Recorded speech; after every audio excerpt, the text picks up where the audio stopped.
So firstly, what I'd like to do is to learn today on a Barry of Yortzat.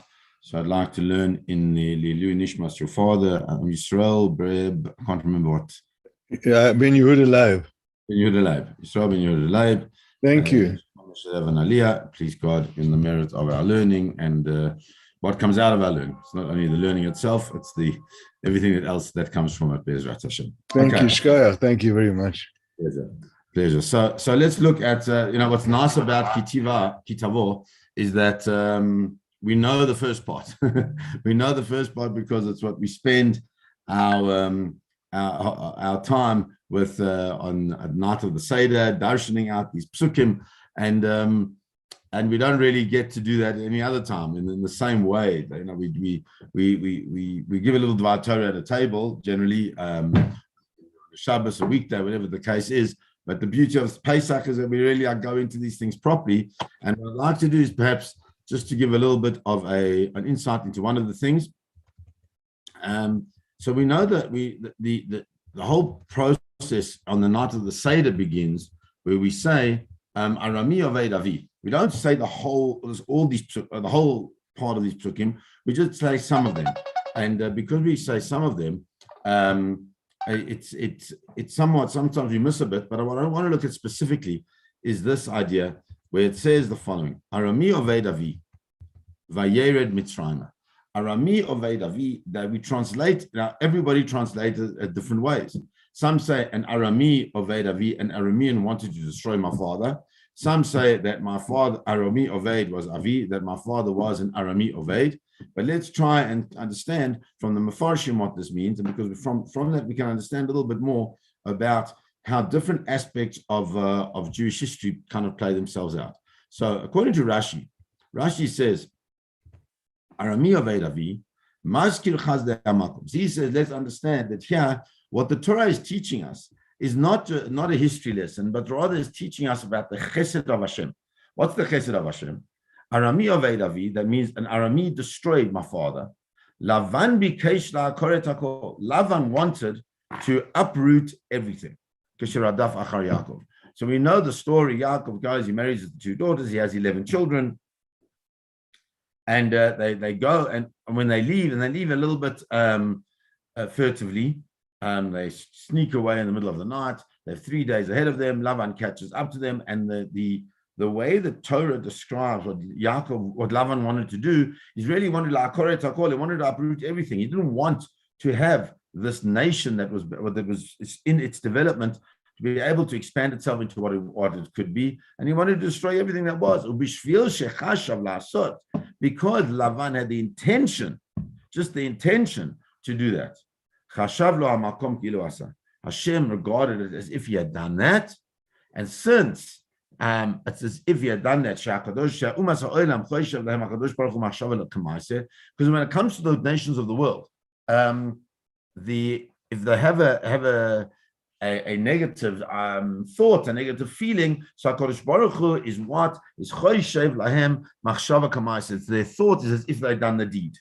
Now that's why is it so important? Because the opposite of that is true for Am Yisrael. It's an amazing idea. The Gemara says that machshava ra'ah ein HaKadosh Baruch Hu mistaref l'maaseh. That when a Jew has a negative thought, wants to do something bad, but he doesn't do it, so it's kind of like nothing. But machshava toiva, but if a Jew has a positive machshava idea, thought, wanting to do something that's positive, HaKadosh Baruch Hu mitzaref l'maaseh. HaKadosh Baruch Hu makes it as if he did the deed. Whereas it comes to Umas HaOlam, to the nations of the world, so the way the Gemara the way Rashi wants to explain from the Sifri, this idea of Lavan is because Lavan simply wanted to uproot the whole family, so therefore Hashem regarded it as if he did, and since he regarded it as if he did do it, therefore Lavan gets mentioned throughout eternity as this person who was evil. The question is, how evil was he? What was really wrong with Lavan? And we're going to try and understand that. Let's just look at the Ibn Ezra. The Ibn Ezra, on the other hand, says that Arami Oved Avi is not Lavan, but rather it's Yaakov himself. Why is it Yaakov himself? So the reason is because when he was in Aram, and the Chizkuni says it as well, that when he was in Aram, haya oived, he was an oived. What does oived mean? An oived is a person who's got nothing. Perish ani below mammon. He had no money. If you remember the story, when Yaakov is running away from Esav, so Eliphaz, who is Esav's grandson, is sent to go and kill Yaakov, and he comes up to Yaakov. He doesn't want to kill Yaakov. He's got no reason to kill Yaakov. He doesn't have that animosity, so to speak, towards Yaakov. So therefore, Yaakov convinces him, instead of killing him, take all his money, take all his belongings, take everything he's got. And the Gemara says that an ani chashuv kameis, that a poor person who's got nothing is it's a difficult one to understand. Is chashuv kameis, he's considered like a dead person, and therefore Yaakov is when Eliphaz goes back to his grandfather and says to him, "Listen, I killed him." He's not being untrue, because it's as if he did, because he took all his money. But either way, Yaakov goes from this wealthy home of Yitzchak, and he arrives at the home of Lavan with absolutely nothing. Absolutely nothing. And not only did he have that, he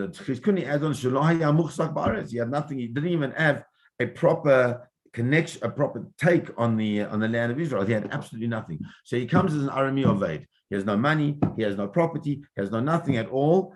And that's why the pasuk is Vayered Mitzrayim.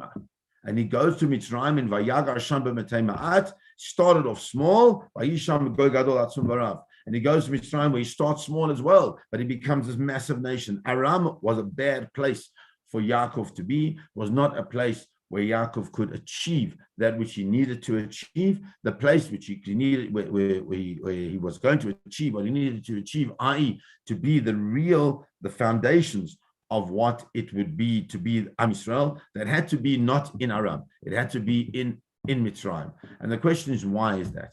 The Emek Davar, the Netziv, tells us a very important thing. He says the following, that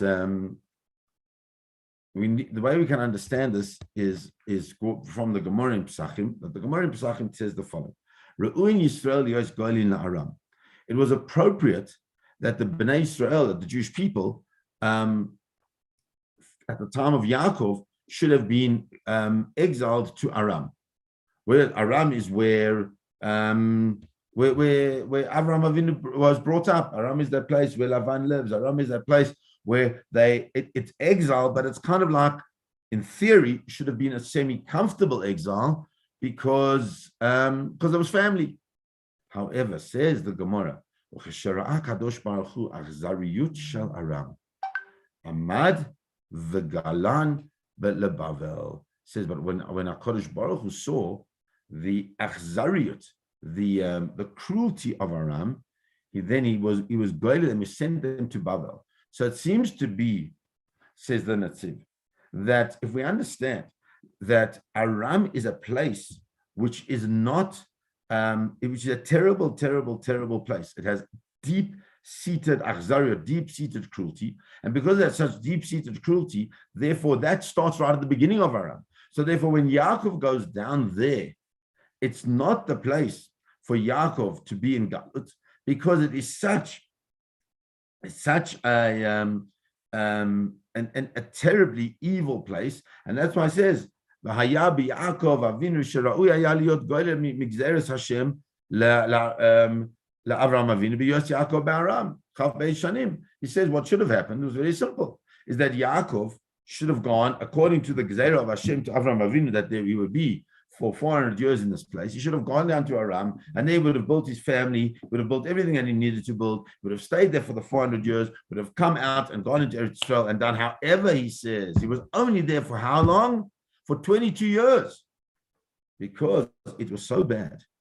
The achzariyut of Lavan was such an evil man. No, we don't even see it. But if we start thinking about what Lavan did, can you imagine? Can you imagine? He promises one daughter and he marries the other daughter. He doesn't pay him properly. He makes him work so hard. It's all this terrible, terrible cruelty. And then he wants to uproot everything. Therefore, says the Netziv, says that's why they went to Mitzrayim. They weren't meant to go to Mitzrayim. Mitzrayim was like plan B.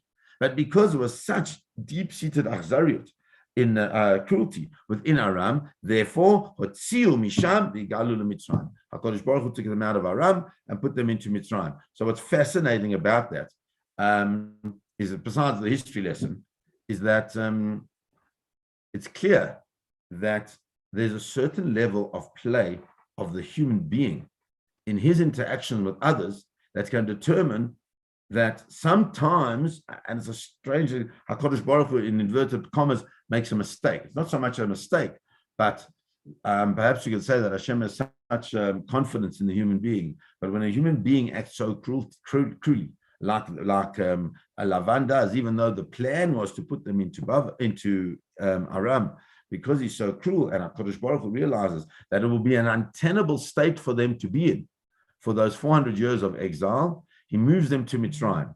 Now, having said that, what we need to realize is that look how bad Mitzrayim was. Mitzrayim we use as this example of everything. They did the most terrible, evil things. How much more so Aram was, which would have made it would have totally broken the very spirit of Am Yisrael, and therefore HaKadosh Baruch Hu took them out to Mitzrayim. It's just an important thing to understand how HaKadosh Baruch Hu works in that way. And so therefore we see there are two aspects of Arami Oved Avi. The first Arami is as we said, that's Lavan himself. Arami Oved Avi, he tried to do things bad. He tried to destroy the people. HaKadosh Baruch Hu sees it as if he did it himself. The other one is Yaakov Avinu. The second one of being Yaakov Avinu, that Yaakov Avinu goes and he moves from this difficult place, and he goes down to Mitzrayim, and there in Mitzrayim, despite the difficulty, despite the conflicts that they had with the actual space itself, there was a complete value mismatch with Bnei Israel in Mitzrayim. Nonetheless, they were able to grow into a Goy Gadol, Atzum Varav, and I suppose that as we now go into Rosh Hashanah, going through these next 2 weeks of Elul, that perhaps that's something we have to look into ourselves and say, what are the challenges that we have to take as Bnei Israel in a land which is not ours? Where are the conflict mismatches and the conflict matches? Weigh them up and see, are we coming out of that to be a Goy Gadol, Atzum Varav, an amazing nation which is strong, populous, and able to stand strong to its values. Let's stop there. Have a beautiful day, everybody.